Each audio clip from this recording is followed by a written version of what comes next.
Chapter 1.16. The Exodus from London. So you understand the roaring wave of fear that swept through the greatest city in the world just as Monday was dawning, the stream of flight rising swiftly to a torrent, lashing in a foaming tumult round the railway stations, banked up into a horrible struggle about the shipping in the Thames, and hurrying by every available channel northward and eastward. By 10 o'clock the police organization, and by midday even the railway organizations, were losing coherency, losing shape and efficiency, guttering, softening, running at last in that swift liquefaction of the social body. All the railway lines north of the Thames and the southeastern people at Cannon Street had been warned by midnight on Sunday, and trains were being filled. People were fighting savagely for standing room in the carriages even at 2 o'clock. By 3, people were being trampled and crushed even in Bishopsgate Street, a couple of 100 yards or more from Liverpool Street Station. Revolvers were fired, people stabbed, and the policemen, who had been sent to direct the traffic, exhausted and infuriated, were breaking the heads of the people they were called out to protect. And as the day advanced, and the engine drivers and stokers refused to return to London, the pressure of the flight drove the people in an ever-thickening multitude away from the stations and along the northward running roads. By midday a Martian had been seen at Barnes, and a cloud of slowly sinking black vapor drove along the Thames and across the flats of Lambeth, cutting off all escape over the bridges in its sluggish advance. Another bank drove over Ealing, and surrounded a little island of survivors on Castle Hill, alive but unable to escape. After a fruitless struggle to get aboard a northwestern train at Chalk Farm, the engines of the trains that had loaded in the goods yard there plowed through shrieking people, and a dozen stalwart men fought to keep the crowd from crushing the driver against his furnace. My brother emerged upon the Chalk Farm road, dodged across through a hurrying swarm of vehicles, and had the luck to be foremost in the sack of a cycle shop. The front tire of the machine he got was punctured and dragging it through the window, but he got up and off, notwithstanding, with no further injury, and a cut wrist. The steep foot of Haverstock Hill was impassable owing to several overturned horses, and my brother struck into Belsize Road. So he got out of the fury of the panic, and, skirting the Edgware Road, reached Edgware, about 7, fasting and wearied, but well ahead of the crowd. Along the road people were standing in the roadway, curious, wondering. He was passed by a number of cyclists, some horsemen, and 2 motor cars. A mile from Edgware the rim of the wheel broke, and the machine became unrideable. He left it by the roadside and trudged through the village. There were shops half opened in the main street of the place, and people crowded on the pavement and in the doorways and windows, staring astonished at this extraordinary procession of fugitives that was beginning. He succeeded in getting some food at an inn. For a time he remained in Edgware, not knowing what next to do. The flying people increased in number. Many of them, like my brother, seemed inclined to loiter in the place. There was no fresh news of the invaders from Mars. At that time the road was crowded, but as yet far from congested. Most of the fugitives at that hour were mounted on cycles, but there were soon motor cars, hansom cabs, and carriages hurrying along, and the dust hung in heavy clouds along the road to St. Albans. It was perhaps a vague idea of making his way to Chelmsford, where some friends of his lived, that at last induced my brother to strike into a quiet lane running eastward. Presently he came upon a stile, and, crossing it, followed a footpath northeastward. He passed near several farmhouses, and some little places, whose names he did not learn. He saw few fugitives until, in a grass lane towards High Barnet, he happened upon 2 ladies, who became his fellow travelers. He came upon them just in time to save them. He heard their screams, and, hurrying round the corner, saw a couple of men struggling to drag them out of the little pony chaise in which they had been driving, while a third with difficulty held the frightened pony's head. One of the ladies, a short woman dressed in white, was simply screaming. The other, a dark, slender figure, slashed at the man, who gripped her arm with the whip she held in her disengaged hand. My brother immediately grasped the situation, shouted, and hurried towards the struggle. One of the men desisted and turned towards him, and my brother, realizing from his antagonist's face that a fight was unavoidable, and being an expert boxer, went into him forthwith and sent him down against the wheel of the chaise.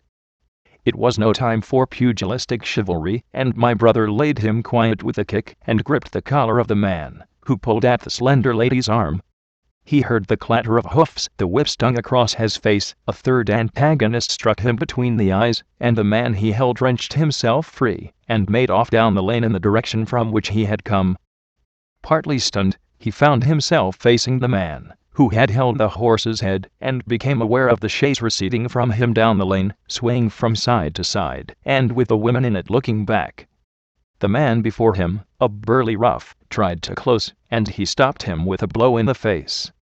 Then, realizing that he was deserted, he dodged round, and made off down the lane, after the chaise, with the sturdy man close behind him, and the fugitive, who had turned now, following remotely.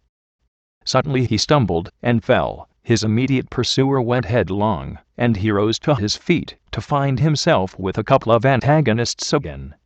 He would have had little chance against them had not the slender lady very pluckily pulled up and returned to his help.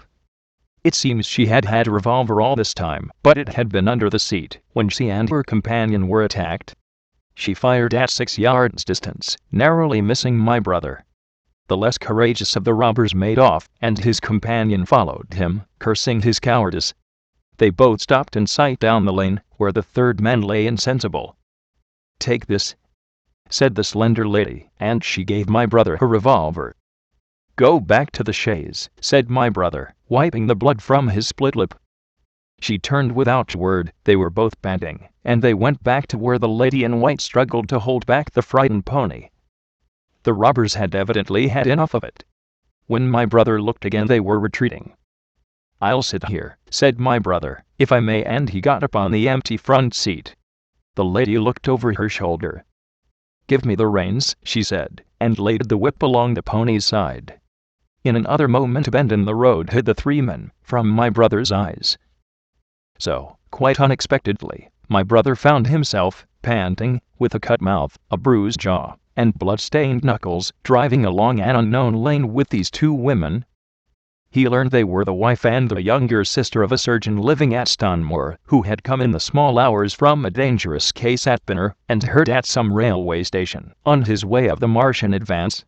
He had hurried home, roused the women, their servant had left them 2 days before, packed some provisions, put his revolver under the seat, luckily for my brother, and told them to drive on to Edgware, with the idea of getting a train there. He stopped behind to tell the neighbors. He would overtake them, he said, at about 4:30 in the morning, and now it was nearly 9, and they had seen nothing of him. They could not stop in Edgware because of the growing traffic through the place, and so they had come into this side lane. That was the story they told my brother in fragments, when presently they stopped again, nearer to New Barnet.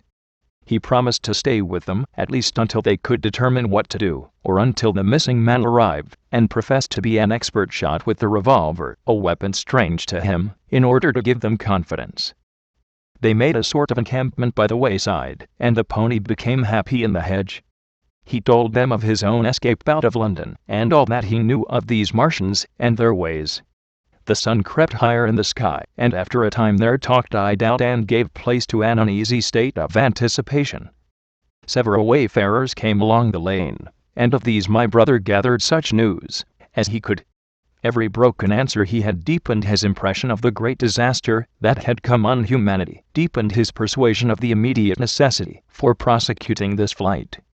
He urged the matter upon them. "We have money," said the slender woman, and hesitated. Her eyes met my brother's, and her hesitation ended. "So have I," said my brother. She explained that they had as much as £30 in gold, besides a £5 note, and suggested that with that they might get upon a train at St. Albans or New Barnet. My brother thought that was hopeless, seeing the fury of the Londoners to crowd upon the trains, and broached his own idea of striking across Essex towards Harwich, and thence escaping from the country altogether.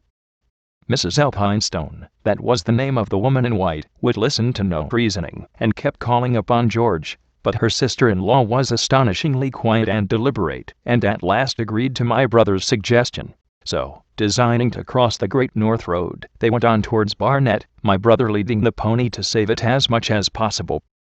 As the sun crept up the sky, the day became excessively hot, and underfoot a thick, whitish sand grew burning and blinding, so that they traveled only very slowly.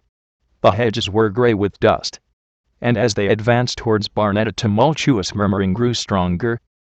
They began to meet more people. For the most part these were staring before them, murmuring indistinct questions, jaded, haggard, unclean. One man in evening dress passed them on foot, his eyes on the ground.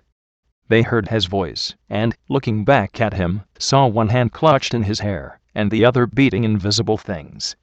His paroxysm of rage over, he went on his way, without once looking back. As my brother's party went on towards the crossroads to the south of Barnet, they saw a woman approaching the road across some fields on their left, carrying a child, and with 2 other children, and then passed a man in dirty black, with a thick stick in one hand, and a small portmanteau in the other. Then round the corner of the lane, from between the villas that guarded it at its confluence with the high road, came a little cart drawn by a sweating black pony, and driven by a sallow youth in a bowler hat, grey with dust. There were 3 girls, East End factory girls, and a couple of little children crowded in the cart. "This'll take us round Edgware?" asked the driver, wild-eyed, white-faced, and when my brother told him it would if he'd turned to the left, he whipped up at once without the formality of thanks. My brother noticed a pale grey smoke or haze rising among the houses in front of them, and veiling the white facade of a terrace beyond the road, that appeared between the backs of the villas.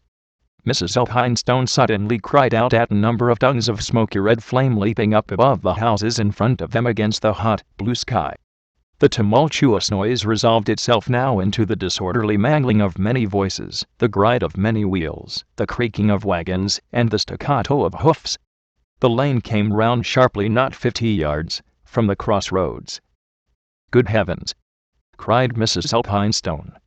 "What is this you are driving us into?" My brother stopped. For the main road was a boiling stream of people, a torrent of human beings rushing northward, one pressing on another.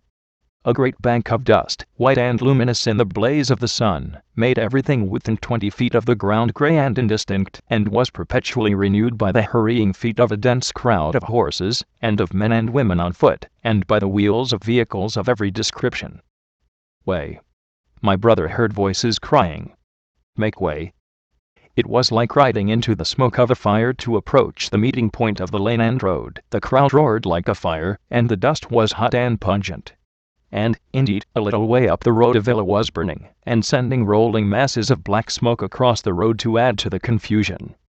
2 men came past them. Then a dirty woman, carrying a heavy bundle and weeping. A lost retriever dog, with hanging tongue, circled dubiously round them, scared and wretched, and fled at my brother's threat.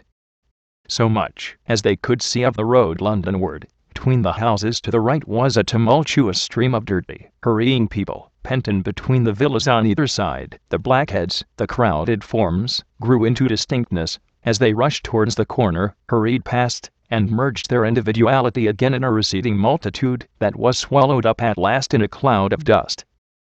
"Go on! Go on!" cried the voices. "Way! Way!" One man's hands pressed on the back of another. My brother stood at the pony's head. Irresistibly attracted, he advanced slowly, pace by pace, down the lane. Edgware had been a scene of confusion, chalk farm riotous tumult, but this was a whole population in movement. It is hard to imagine that host. It had no character of its own.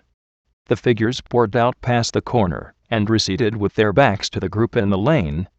Along the margin came those who were on foot, threatened by the wheels, stumbling in the ditches, blundering into one another.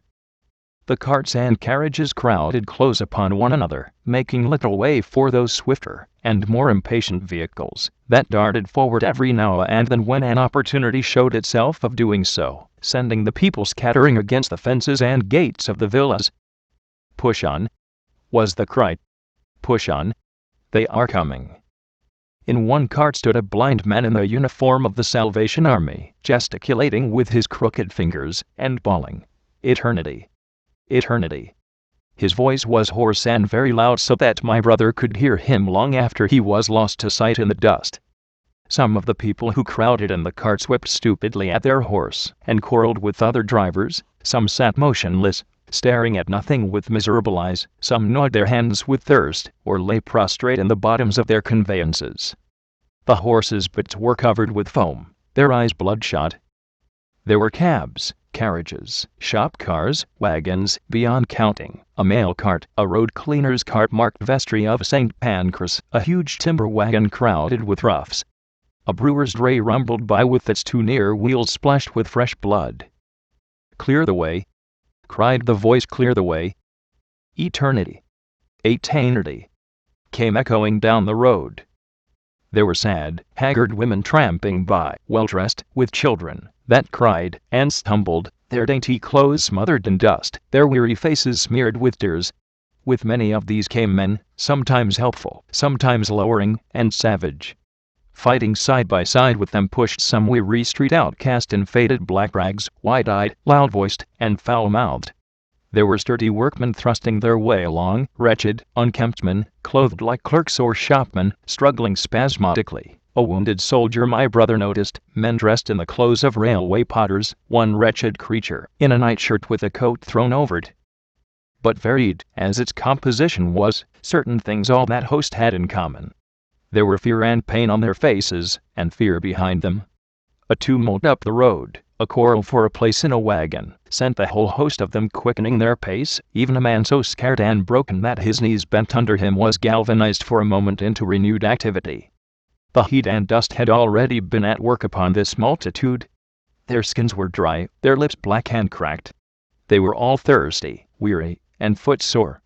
And amid the various cries one heard disputes, reproaches, groans of weariness and fatigue. The voices of most of them were hoarse and weak. Through it all ran a refrain. "Way! Way! The Martians are coming!" Few stopped, and came aside from that flood. The lane opened slantingly into the main road with a narrow opening, and had that elusive appearance of coming from the direction of London. Yet a kind of eddy of people drove into its mouth, weaklings elbowed out of the stream, who for the most part rested but a moment before plunging into it again. A little way down the lane, with two friends bending over him, lay a man with a bare leg, wrapped about with bloody rags.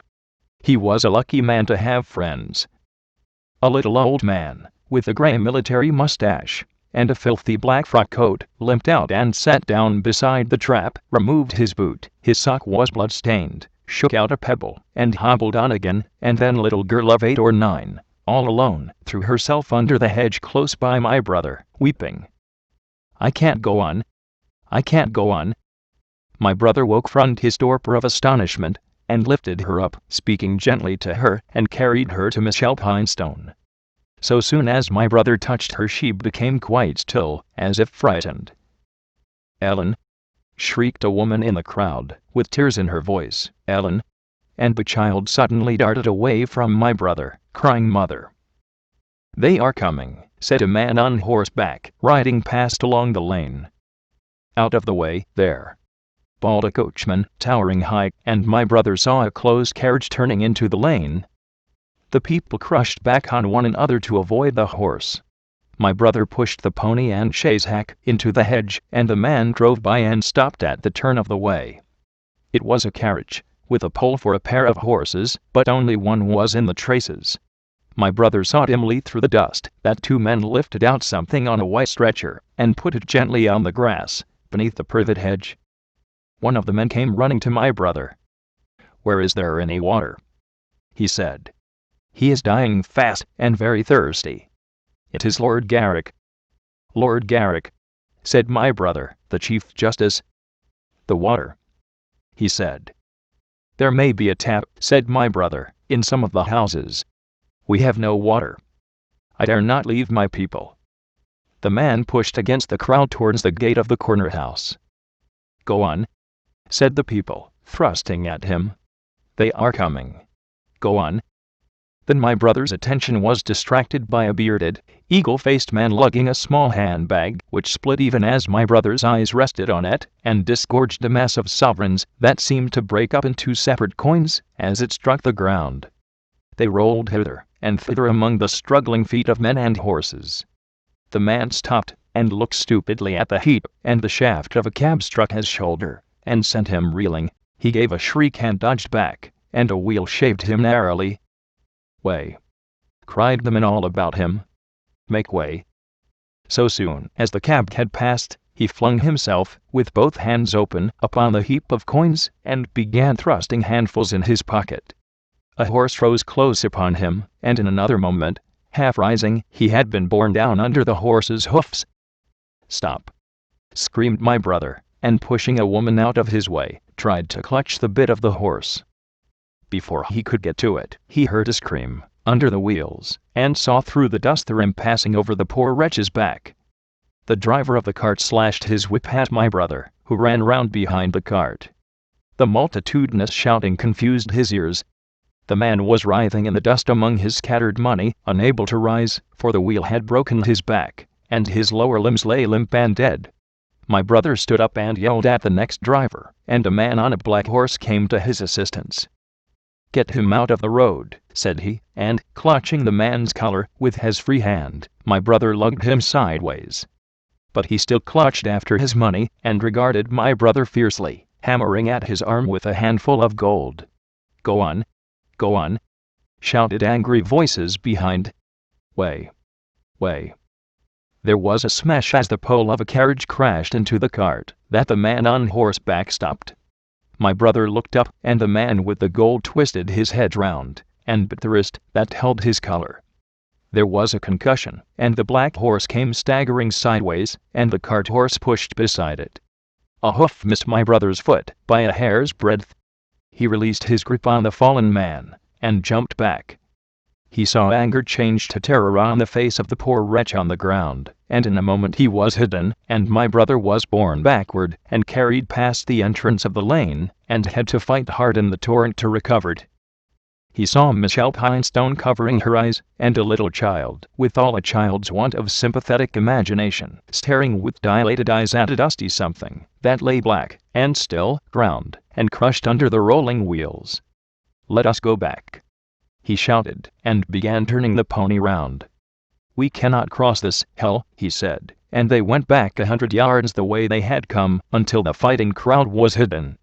As they passed the bend in the lane, my brother saw the face of the dying man, in the ditch, under the privet, deadly white and drawn, and shining with perspiration. The two women sat silent, crouching in their seat, and shivering. Then beyond the bend my brother stopped again. Michelle Pinestone was white and pale, and her sister-in-law sat weeping, too wretched even to call upon George. My brother was horrified and perplexed. So soon as they had retreated, he realized how urgent and unavoidable it was to attempt this crossing. He turned to Michelle Pinestone, suddenly resolute. "We must go that way," he said, and led the pony round again. For the second time that day this girl proved her quality. To force their way into the torrent of people, my brother plunged into the traffic, and held back a cab horse, while she drove the pony across its head. A wagon locked wheels for a moment, and ripped a long splinter from the chaise. In another moment they were caught and swept forward by the stream. My brother, with the cabman's whip marks red across his face and hands, scrambled into the chaise, and took the reins from her. "Point the revolver at the man behind," he said, giving it to her. "If he presses us too hard." "No. Point it at his horse." Then he began to look out for a chance of edging to the right across the road. But once in the stream he seemed to lose volition, to become a part of that dusty rout. They swept through Chipping Barnet with the torrent. They were nearly a mile beyond the center of the town, before they had fought across to the opposite side of the way. It was din and confusion indescribable, but in and beyond the town the road forks repeatedly, and this to some extent relieved the stress. They struck eastward through Hadley, and there on either side of the road, and at another place farther on they came upon a great multitude of people drinking at the stream, some fighting to come at the water. And farther on, from a hill near East Barnet, they saw two trains running slowly one after the other without signal or order, trains swarming with people, with men even among the coals behind the engine, going northward along the Great Northern Railway. My brother supposes they must have filled outside London, for at that time the furious terror of the people had rendered the central termini impossible. Near this place they halted for the rest of the afternoon, for the violence of the day had already utterly exhausted all three of them. They began to suffer the beginnings of hunger, the night was cold, and none of them dared to sleep. And in the evening many people came hurrying along the road nearby their stopping place, fleeing from unknown dangers. before them, and going in the direction from which my brother had come,